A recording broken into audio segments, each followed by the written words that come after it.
Ciao a tutti e bentornati sul mio canale. Ciao a tutti. Allora, oggi, come potete vedere dagli oggetti che abbiamo davanti a noi, ma anche dal titolo di questo video, parleremo un po' dei pro e dei contro di leggere gli ebook e di leggere i libri cartacei. E fatemi sapere nei commenti qui sotto se voi preferite leggere un ebook oppure un libro. Allora, io sono qui in rappresentanza dei libri.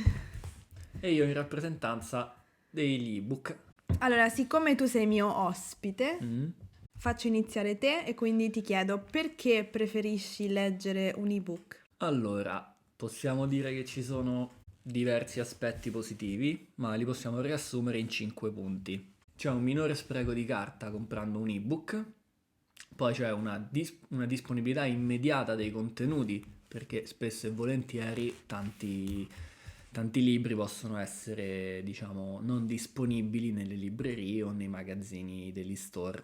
Mi collego un attimo a quello Mm. che hai detto prima. Non è uno spreco di carta stampare libri? In certi casi sì. In certi casi sì, siamo d'accordo, però in generale non è che è carta sprecata. No, infatti non è proprio uno spreco, però con tutto quello che succede, diciamo, a livello globale nell'ecologia, se si può risparmiare di abbattere qualche albero perché un libro puoi leggertelo in formato digitale, tanto di guadagnato secondo me. E allora cosa mi dici delle industrie che producono i Kindle? Anche in quel caso c'è un inquinamento e Tanto uno spreco di energia. Tanto l'inquinamento e lo spreco di energia ci sarà sempre finché non si passa a fonti totalmente rinnovabili. Lo so, però non è il libro che deve essere incriminato, allora anche l'ebook non è a impatto zero. Vabbè, ma che c'entra? Che c'entra? C'entra! No, perché per produrre un ebook mica bruciano la carta, mica vanno a carbone le fabbriche. Comunque c'è un impatto ambientale per produrre l'ebook, tutti i componenti. Ma sicuramente inferiore a quello. E poi l'ebook lo produci una volta e basta. I libri dovranno continuare a essere stampati, quindi la carta continuerà a servire sempre.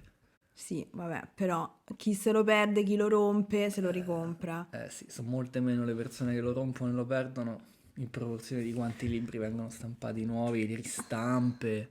Poi, continuo. Dai, al nostro pubblico poi il giudizio.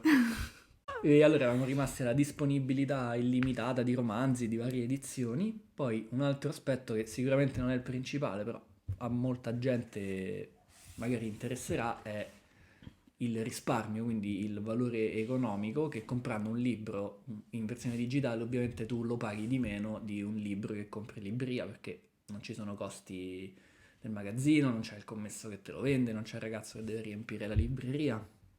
Quindi hai un acquisto immediato senza neanche dover aspettare di uscire e tutto quanto, e risparmi.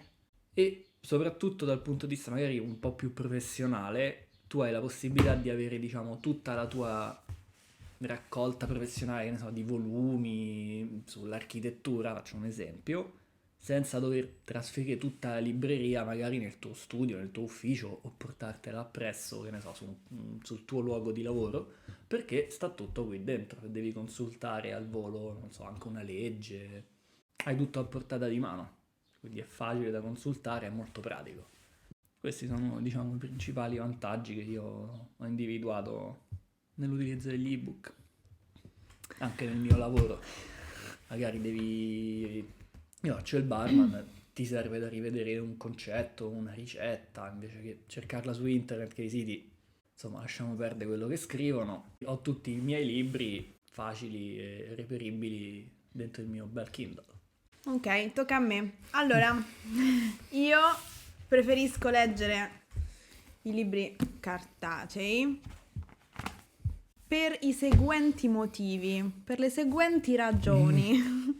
Allora, innanzitutto il fatto che sono degli oggetti che io posso toccare, quindi la tangibilità del libro per me è molto importante, e soprattutto io devo sapere quante pagine, cioè devo vedere quante pagine mi restano, no? Quando inizio a leggere un libro. Questo lo fa anche il Kindle, ti dice la percentuale dove sei arrivato e quante pagine mancano alla fine di ogni capitolo. Sì, ok, ma io voglio vedere se sono arrivata qui adesso, no? Ah, ho iniziato a leggere questo libro da poco.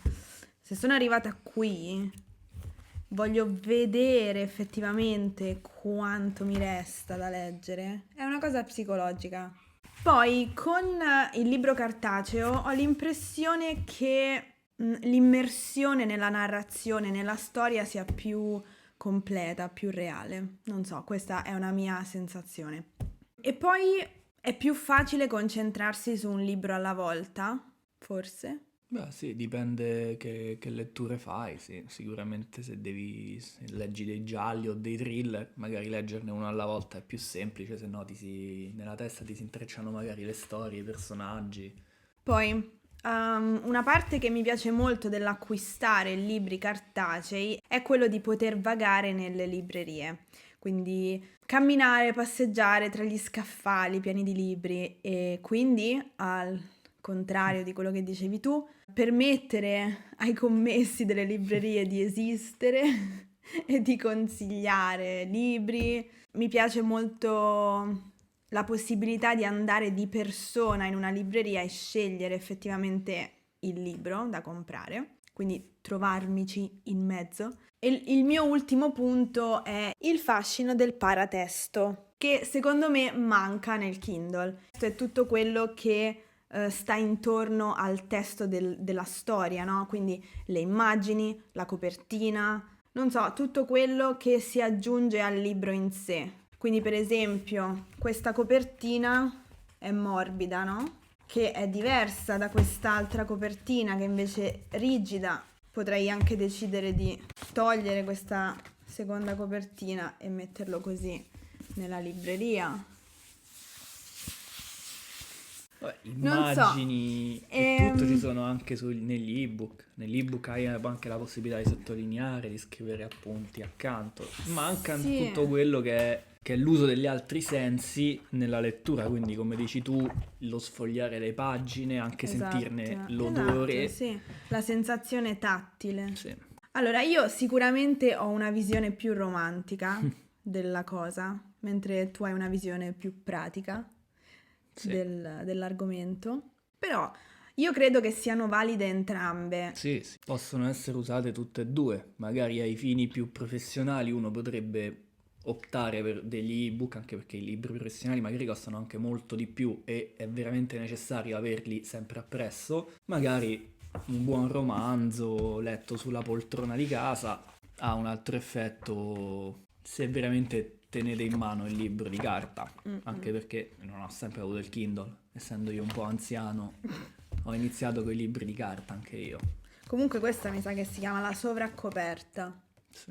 Non so, fateci sapere nei commenti se voi avete una visione più romantica dei libri come me, oppure una visione un po' più pratica dei libri come lui. O se le usate tutte e due. Sì, esatto, se avete entrambe le visioni, ma semplicemente, come dire, una si adatta meglio a un ambito della vostra vita rispetto all'altra, oppure non so, dipende dai periodi della vita anche, no? Sì. Magari in futuro io mi convertirò agli ebook, chi lo sa, chi lo sa. Anche perché gli ebook consentono anche di abbonarsi e ci sono tantissimi libri e riviste che stanno dentro questi abbonamenti dove tu paghi una quota mensile e puoi leggere tutto quello che vuoi.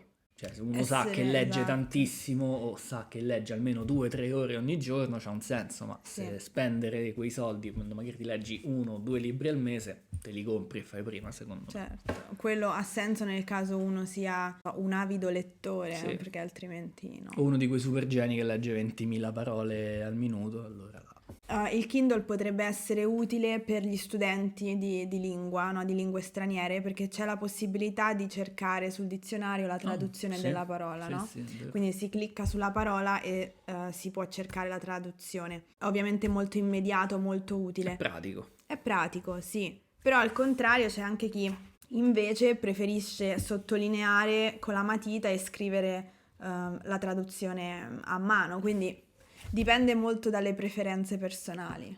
L'importante è leggere. Bravo! Questa mi è piaciuta! So forte. Batti 5. Benissimo, allora fateci sapere, come vi abbiamo detto prima, da quale parte state e che cosa state leggendo in questo momento. Tu che stai leggendo in questo momento? Io sto leggendo un romanzo giallo come te. Anche io. Ormai ci siamo dati alla letteratura nordica. Da un po' Da di un bel tempo. po', sì, Sì, effettivamente. sì. Io ho iniziato a leggere Sete di Ionesco. E io sto leggendo L'esecutore di Lars Kepler. Anzi, no, non è vero, non si chiama L'esecutore questo. Si chiama Vedi, non ti ricordi neanche il titolo perché non lo vedi scritto sulla carta. Il cacciatore silenzioso. Il cacciatore silenzioso. Benissimo. Ah, e sicuramente, forse me lo chiederete, quest'altro libro è l'autobiografia di Sofia Loren. Speriamo di avervi tenuto compagnia e grazie mille per aver guardato questo video, ci vediamo nel prossimo. A presto, ciao! Ciao a tutti.